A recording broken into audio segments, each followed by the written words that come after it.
America ప్రభుత్వ సలహాదారుగా ఉన్న మస్క్ త్వరలోనే డోస్ బాధ్యతల నుంచి వైదొలగనున్నారు. మే చివరి లేదా జూన్ మొదటి వారంలో మస్క్ ఆ బాధ్యతల నుంచి బయటకు వచ్చే అవకాశం ఉన్నట్లు సమాచారం. ఈ విషయాన్ని ముగ్గురు సన్నిహితులతో పాటు కేబినెట్ కు ట్రంప్ స్వయంగా చెప్పినట్లు వార్తలు వినిపిస్తున్నాయి.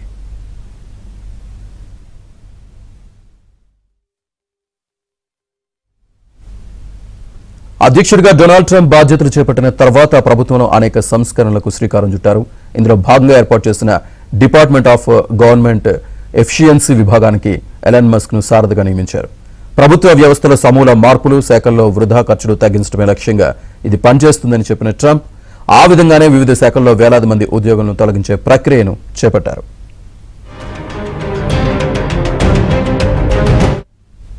ఈ క్రమంలో మస్క్ తీరుపై తీవ్ర విమర్శలు ఎదురవుతున్నాయి.